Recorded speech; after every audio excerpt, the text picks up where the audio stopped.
Lineage's Fan Edition is here for a lot of devices already, but we're going to talk about this build on Redmi Note 9 Pro, or basically a Mia tool build. If you have any of these devices, Redmi Note 9s, Redmi Note 9 Pro, Redmi Note 9 Pro Max and Poco M2 Pro, I tested, I'm using it from some time. Let's gonna talk about the Lineage's Fan Edition right now in this video. Stay tuned and make sure to watch this video till the end. It's actually based on an Android version 11.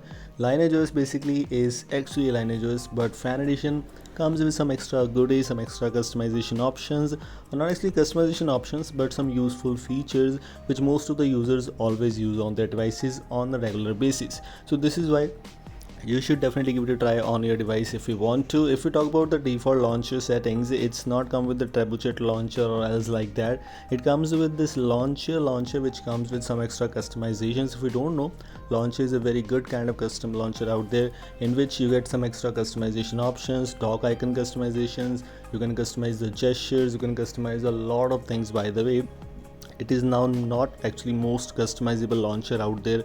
Nova launcher is always one of the best, but yes, it still comes with many cool customization options for you. Like in general, in home screen you can simply adjust the double tap to sleep, show at a glance widget, icon size, app drawer customizations, folder customizations, dock customizations, and a lot more. So yes, default launcher also has some cool customization things.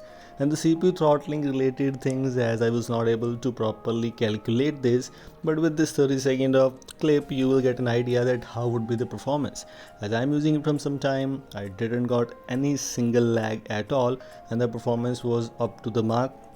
I hope so will also love this, because this is CPU throttling test. As you can see, the performance is going at approximately 150 and 150, etc, etc, etc. It was quite good.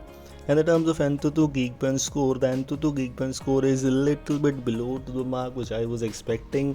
I was getting 242 very easily, but now we got 237, which is less than the previous one. But of course it's just scores, and in my case I just don't believe on these scores at all, because these scores just to show you the actual real performance is what matters. So just don't believe on these scores.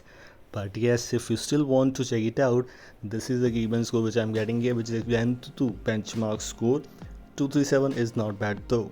Moving on to the camera section, it comes with the Google Camera Go edition. Doesn't come with that snap cam which most of the users don't use at all. So Gcam Go edition is pre-installed for the users who want good camera quality. But alongside with that, we always has the main Google camera support available. The Gcam 8.1 is there. This is the Gcam version I'm using, version 1.0. Nikita, Gcam version 1.0, which is working quite good here. No issues, nothing else. Almost everything seems to be working. In the terms of battery backup and battery stats, the active drainage is approximately 5 to 6% per hour, which is not bad. Also, I'm using it from past 6 to 7 hours, maybe more than that. After reboot and after trying resetting all these things, it was working quite good. So yes, one of the best things out there. In the terms of battery backup, it's quite good. In the terms of features, I've already shown you till now. This home is actually quite good. As you can see, battery time remaining, etc, everything is available there. In the terms of safety net status, which also matters a lot, the safety net status should definitely pass without having any issues. It depends upon if you root your device, and if you want to install Magisk and other things, you need to hide Magisk from settings, of course, as always. But if you don't want to root, the safety net status should also be passed without root. But I always root my device because I need some options there. And also, last but not the least, in the terms of settings and feature, it doesn't come with a dedicated menu to customize your device, but all these menus always have some extra options available for you.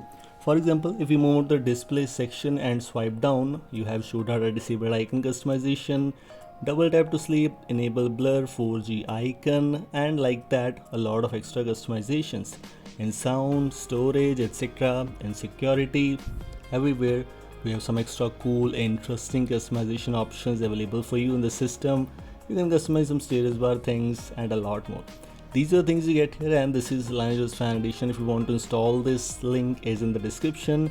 One of the best customers out there, and you should definitely give it a try.